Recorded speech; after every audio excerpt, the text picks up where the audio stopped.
Todos los niños salen, hermanos, de 10 años hacia abajo. Yo voy a invitarlos a que se pongan de pie, hermanos. Abran sus Biblias en el Salmo 23, versículo 6. Salmo 23, versículo 6. Puestos de pie todos los que se puedan poner de pie. Salmo 23, versículo 6. Y dice la escritura de esta manera: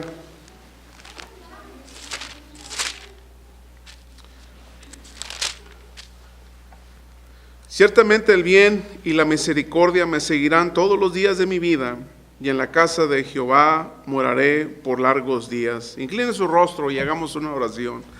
Bendito Padre que moras en el cielo, estamos agradecidos, Señor, porque hasta ahorita usted nos ha bendecido. Usted ha tenido misericordia de nosotros. Usted ha estado con nosotros, Señor. Gracias, Padre, porque su gracia es inmensa. Su gracia es algo que inalcanzable, Señor. Solamente usted nos la ha dado, no porque la merecemos, sino porque, Señor, usted tiene un amor muy grande para con nosotros. Te pido, Padre, que esta noche tu amor y tu gracia, Señor, trabajen en los corazones, Señor, donde ha sido difícil, Padre, dejar que tu misericordia y tu gracia funcionen. Te pido por aquellas personas que tienen miedo al futuro. En el nombre bendito de Cristo Jesús, oramos esto.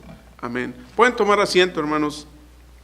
Ciertamente el bien y la misericordia me seguirán todos los días de mi vida, y en la casa del Señor moraré por largos días. Así que, hermanos, lo que vamos a ver ahora es el antídoto de Dios para el temor al futuro. Levante su mano. ¿Quién de ustedes tiene miedo? Levante su mano. ¿Cuántos de ustedes tienen miedo? Es normal, es normal. El pecado está en nuestras vidas, tenemos temores. Pero dice David en este salmo: ciertamente el bien y la misericordia me seguirán todos los días de mi vida, y en la casa de Jehová moraré por largos días. O sea, David, a pesar de todos sus fracasos, a pesar de todos los problemas como que él había atravesado, termina este salmo diciendo que él confía en Dios. Así que, hermanos, ¿de dónde vamos a obtener la confianza? ¿De dónde vamos a obtener las fuerzas? ¿De dónde vamos a tener ese poder, hermanos, para ser unos verdaderos creyentes en Dios? Solamente hay 3 fuentes, solamente hay 3 razones por las que no debe de temer al futuro. La razón número 1 es porque Dios lo cuida.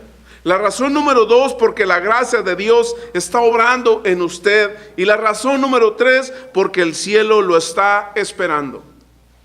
Hermanos, cuando vemos por qué Dios lo cuida, es la primera razón, hermanos, por la que nosotros debemos de confiar en Dios. Ciertamente el bien y la misericordia me seguirán todos los días de mi vida, y en la casa del Señor moraré por largos días. Porque Dios se preocupa por nuestra protección. Dios se preocupa por nuestra provisión. Puedes esperar cualquier cosa que pase en tu vida, pero Dios va a hacer de lo malo que salgan cosas buenas. Va a ser bien para nosotros. Dice el Salmo 145, versículo 20: Jehová guarda a todos los que le aman. Dios está interesado en nuestro futuro. No sabemos lo que el futuro nos depara, pero sí sabemos quién controla el futuro. Sabemos que Dios tiene el control del futuro. Nadie puede tener un control sobre la naturaleza, sobre los huracanes, sobre los tornados. El único que tiene control es Dios. Aún con toda la tecnología que está avanzada, no pueden controlar ninguno de estos fenómenos físicos o naturales. Sabemos que Dios controla el futuro. Sabemos que Dios nos cuida a nosotros. Por eso dice David: ciertamente el bien me seguirá. ¿Qué significa esto? Que David tuvo desilusiones en su vida. A David, hermanos, no le pasaban cosas buenas únicamente. También le pasaban cosas malas, como le pasan a usted. Bueno, hay religiones que enseñan o ministros que enseñan que una vez que vienes a Cristo todos tus problemas se terminan. Eso no es cierto. Los problemas van a continuar. Pero una cosa tenemos que aprender, que de las cosas malas vamos a aprender cosas buenas. Va a surgir algo bueno también. Hermanos, si Dios está a cargo. La gran promesa de Dios para el creyente en Romanos 8:28, y sabemos que los que le aman a Dios, todas las cosas ayudan a bien, esto es, a los que conforme a su propósito son llamados. Esto no es una promesa para todos. Esta es una promesa para aquellos que obedecen a Dios. Muchas personas dicen, todos somos hijos de Dios. No, somos criatura de Dios todos. Pero los hijos de Dios son los que hacen la voluntad de Dios. Pero aquí hay algo interesante, hermanos, cuando Dios nos cuida. Usted se ha puesto a pensar en qué parte de su vida, en qué momento en tu vida fue o está siendo o va a ser más difícil ver o experimentar la voluntad de Dios o la bondad de Dios. ¿En qué parte de tu vida? ¿En qué parte de tu vida tú experimentaste que Dios no estaba contigo? ¿En qué historia de tu vida tú experimentaste que estabas sola o que estabas solo? Quizás en medio de tu divorcio, en medio de la pérdida de un ser querido, en la pérdida de tu trabajo, en la pérdida de la salud. ¿En qué momento de tu vida te has sentido sola o solo? Jesucristo dijo de esta manera, Dios mío, ¿por qué me has desamparado? ¿Cuál era el momento preciso en que Jesús estaba diciendo estas palabras? Cuando estaba en la cruz, cuando lo estaban crucificando, cuando ya estaban los clavos en sus manos, latigado, torturado, sangrando. En ese momento crítico de la vida de Jesús, experimentó el abandono de Dios. En ese momento que tú estás confrontando, ese momento difícil en tu vida, es difícil ver la bondad de Dios. Hermanos, esto no significa que solamente nos van a pasar cosas buenas. También nos van a pasar cosas malas. Pero Dios va a sacar algo bueno de ellas. ¿Sabe? El apóstol Pablo, el que escribió la mayor parte del Nuevo Testamento, a Pablo lo encarcelaron injustamente en Roma. ¿Eso fue bueno? Claro que no. Pero mientras estuvo en la cárcel en Roma, él escribió algunos de los libros del Nuevo Testamento. El bien ha seguido su encarcelamiento. Hoy recibimos bendición por el problema del apóstol Pablo, por el dolor, por la dificultad que Pablo tuvo. El bien siguió. Dios dice que Él nos va a ayudar. ¿Cómo lo hace Dios? ¿Cómo Dios nos ayuda? El Salmo 91, versículo 11, dice que a sus ángeles mandará cerca de ti para cuidarnos. Dios usa a los ángeles para cuidarnos. No la ciudad de Los Ángeles en California, no. Dios usa ángeles reales, ayudantes invisibles.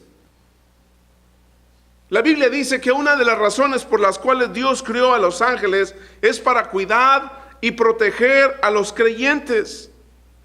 No puedes hablar con ellos, no puedes verlos, pero ellos están trabajando para usted. Hoy hay mucho interés en los ángeles. Hay un libro que se llama Ángeles entre nosotros. Lo escribió Ron Rhodes. Y déjame decirte que la Biblia habla mucho de ángeles. ¿Quiénes son? ¿Qué es lo que hacen? Me gustaría hablar 3 cosas de los ángeles. Déjeme decirle que algunas personas piensan que si los niños mueren, se hacen o se transforman en ángeles. Eso no es cierto. Eso es lo que promueve Hollywood, pero eso no es cierto. No te transformas en un ángel. Los ángeles son seres espirituales. No tienen un cuerpo físico, por eso son espirituales, son invisibles y la mayor parte del tiempo no percibimos su actividad entre nosotros. Hermanos, en primer lugar, la primera cosa de estos 3 puntos breves que le voy a hablar sobre los ángeles. En primer lugar, hermanos, los ángeles nos guardan, nos protegen del peligro. En el libro de Daniel, capítulo 6, encontramos que Daniel estaba en una cueva, en un pozo adentro en la tierra, donde había leones que tenían mucha hambre, con ganas de tragarse a Daniel. Pero dice que Dios envió a su ángel para que cerrara la boca de los leones y no le hicieran daño a Daniel. Los ángeles nos protegen del peligro. La segunda cosa que los ángeles hacen, hermanos, los ángeles nos guardan al restringir la maldad. Cuando usted lee en el libro de Segunda de Reyes, capítulo 6, usted va a encontrar a este hombre Eliseo, a este profeta, y ese profeta y su siervo estaban rodeados de un ejército hostil, de un ejército malo para atacarlos. Eliseo no estaba preocupado. Sabía que los ángeles de Dios estaban ahí, pero su siervo estaba muy preocupado. Eliseo, mira, estamos rodeados por los enemigos, nos van a destruir. ¿Qué hace Eliseo? Trae un sistema nuevo de tecnología, entra al internet, se va por algún tipo de tecnología para ayudarle a esta persona. No, lo único que hace Eliseo le dice: Señor, ábrele los ojos para que mi siervo mire. Y cuando Dios hizo eso en la vista de este siervo de Eliseo, hermanos, dice que vio ángeles en carros de fuego listos para la batalla.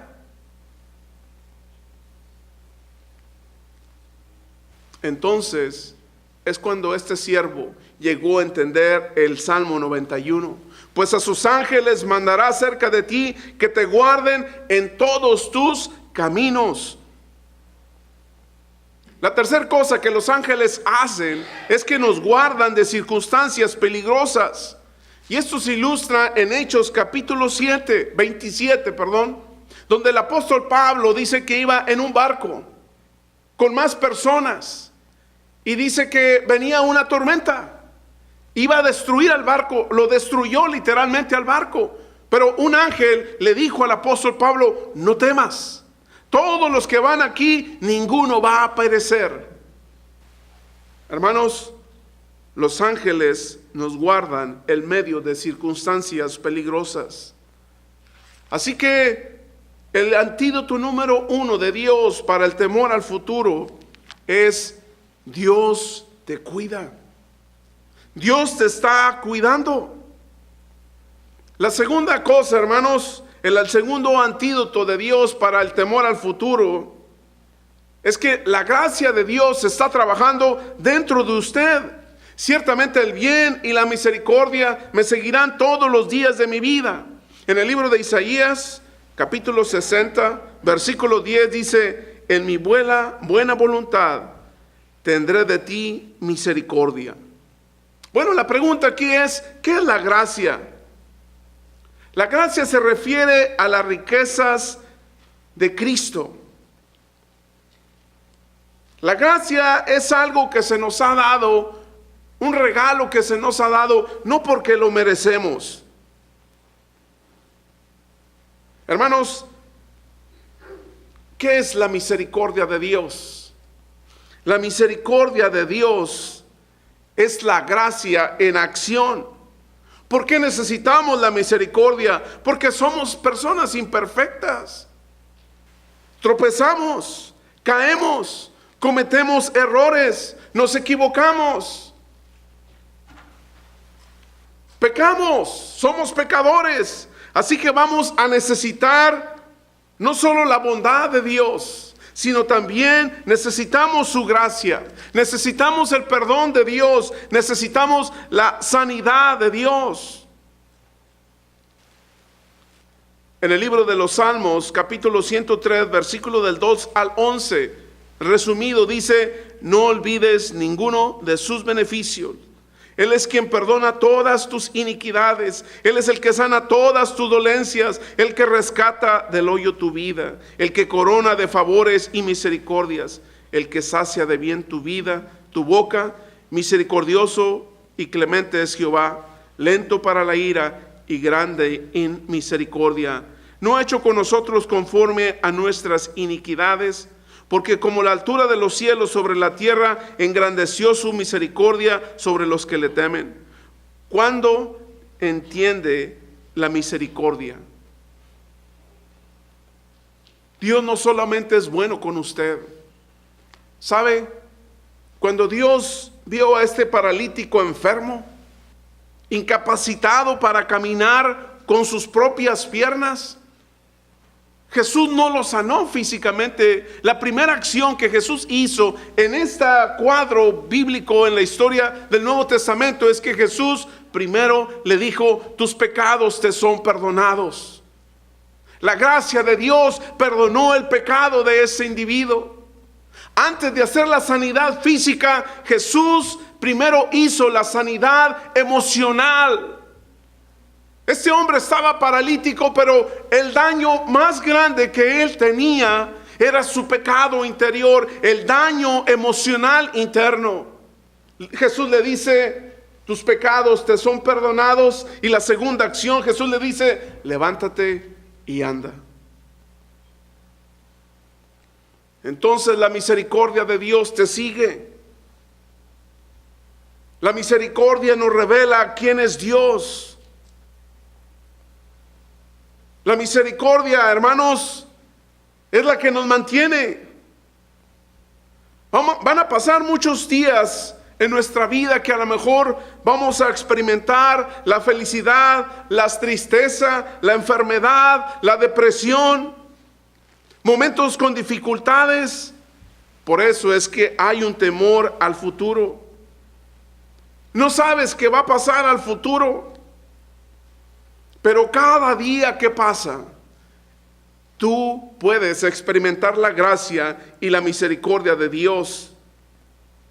Jesús siempre va a estar con nosotros. Algún día quizás no lo vas a sentir. Quizás algún día no lo vas a ver. Va a ser difícil que tú puedas experimentar la misericordia de Dios. Pero Dios aún está ahí.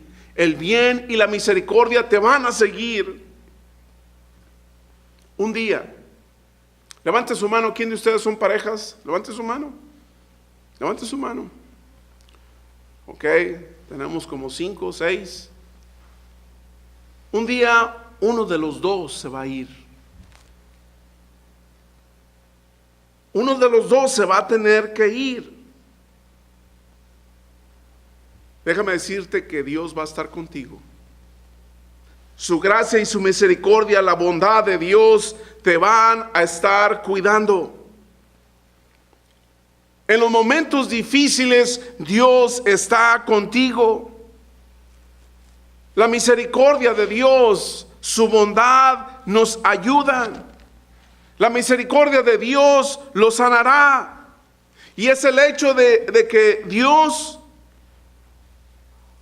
nos da cosas que realmente son buenas para nosotros. ¿Quién de ustedes ha visto los pastores? Levante su mano. Los que andan cuidando borregas, no chivas, borregas. 1, 2, 3, 4, 5. ¿Sabe? Les hacía una pregunta en los altares familiares. ¿El pastor dirige o arrea? Bueno, vamos a ver cuál es la diferencia. Normalmente un pastor de ovejas,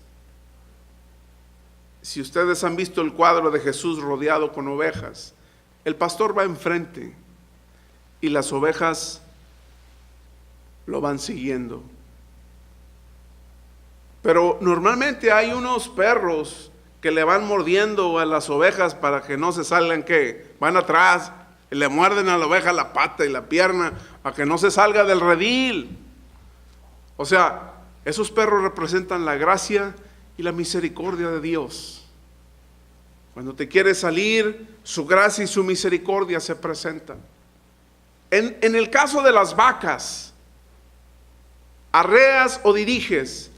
Las arreas, tienes que ir por atrás pegándoles y órale, camínenle porque ya es hora de... ¿Sí me entiende? Es diferente.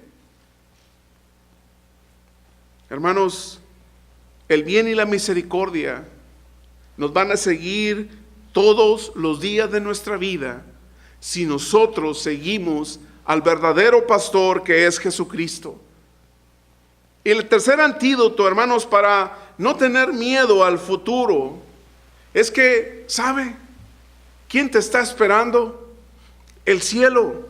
En el libro de 2 de Corintios, capítulo 5, versículo 1 dice: porque sabemos que si nuestra morada terrestre, este tabernáculo, se deshiciere, tenemos de Dios un edificio, una casa no hecha de manos en el cielo. Un día, hermanos, este cuerpo se va a morir, va a volver al polvo, pero tú vas a ser eterno. ¿Dónde quieres vivir tu eternidad? ¿En el cielo o en el infierno? Son lugares reales. El cielo y el infierno son lugares reales. Dice 2 de Corintios, capítulo 5, versículo del 6 al 8. Vivimos confiados siempre, ausentes del cuerpo, pero presentes en el Señor. O sea que la muerte para el cristiano es una transferencia, es una promoción. La muerte para el cristiano es un paso a un lugar mejor, hermanos. La pregunta aquí es, ¿cómo va a ser el cielo? Bueno, algunas personas piensan que vas a estar en una nube con una túnica blanca y tocando un arpa. Yo creo que eso sería el infierno, ¿no? Y luego para las personas que les gusta ser bien activas. Hermanos, ¿cómo será el cielo? El cielo es un lugar donde tú vas a tener una responsabilidad. Vas a tener una asignación. Pero ¿sabe? Ahí no habrá dolor. Ahí no habrá sufrimiento, ahí no habrá depresión, ahí no habrá ansiedad, ahí no habrá abuso. Dice Apocalipsis 21:4, enjuagará Dios toda lágrima de los ojos de ellos, y no habrá muerte, ni habrá más llanto, ni clamor, ni dolor, porque las primeras cosas pasaron. ¿Para quién es el cielo? ¿Para quién piensa usted que es el cielo? Levante su mano. ¿Cuántos de ustedes están seguros que van a ir al cielo? Levante su mano. Amén.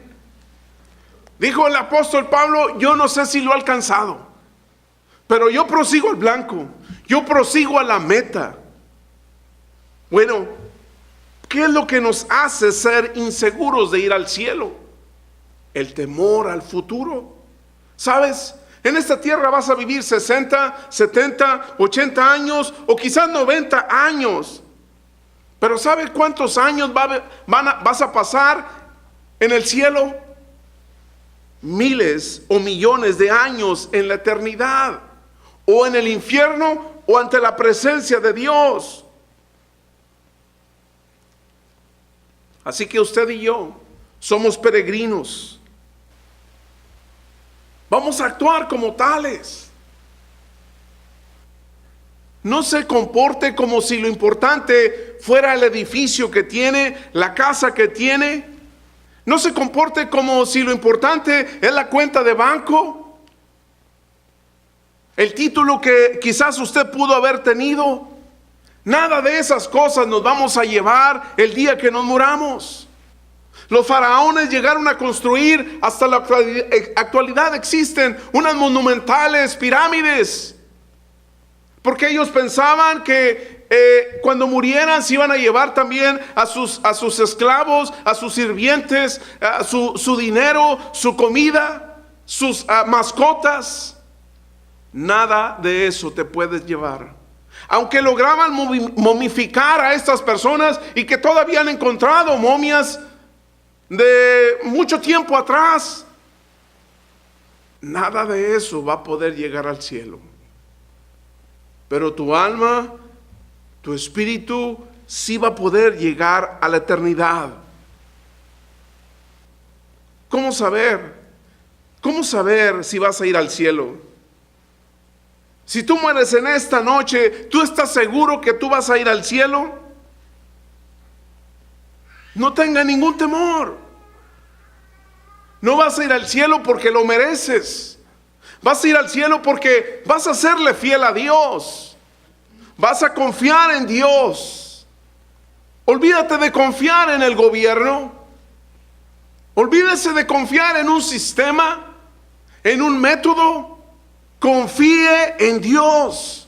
La crisis económica no te va a hacer nada cuando confías en Dios. El desempleo no destruye tu vida cuando confías en Dios. Dice Juan capítulo 10, versículo 27 y 28, dice: mis ovejas oyen mi voz, y yo las conozco, y me siguen, y yo les doy mi vida eterna, y no perecerán jamás, ni nadie las arrebatará de mi mano. ¿Cómo puedo saber que yo voy al cielo? Dos cosas en este pasaje encontramos. Dice Jesús: mis ovejas oyen mi voz y me siguen. ¿Tú estás haciendo eso? ¿Estás siguiendo a Jesucristo? ¿Estás escuchando lo que Dios dice que debe de hacer tu vida? ¿Estás siguiendo a Jesucristo? ¿Jesucristo realmente es tu pastor?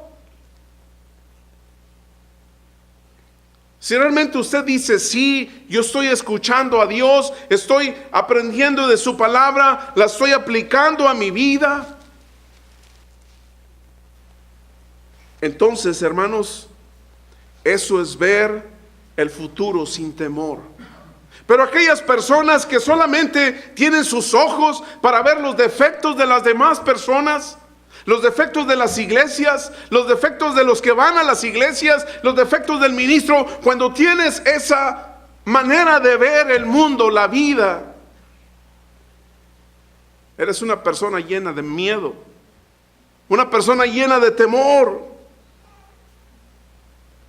Pero David terminó el Salmo diciendo,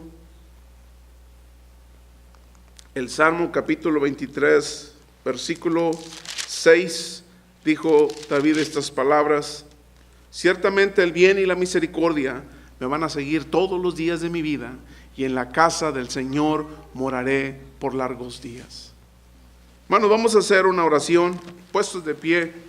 Vamos a orar a Dios, y si en medio de esta oración usted quiere entregar su vida a Cristo, puede hacerlo.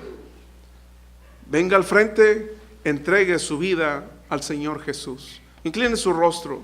Señor y Padre que moras en el cielo, te damos las gracias, Señor, por este momento, por haber hablado de tu palabra. Te pedimos, Padre, que tú sigas trabajando, Señor, en el corazón de cada una de las personas, Señor. Oramos para que tú te sigas manifestando, para que tu palabra, Señor, siga fungiendo, Señor, en nuestras vidas, y que tú nutras, Padre, de tu misericordia y de tu gracia esos corazones llenos de temor, esos corazones que no te han conocido. Señor, sigue trabajando en esas vidas, Padre, para que un día, Señor, puedan venir ante tu presencia. Señor, oramos todo esto en el nombre bendito de Cristo Jesús. Amén. Pueden tomar asiento, hermanos.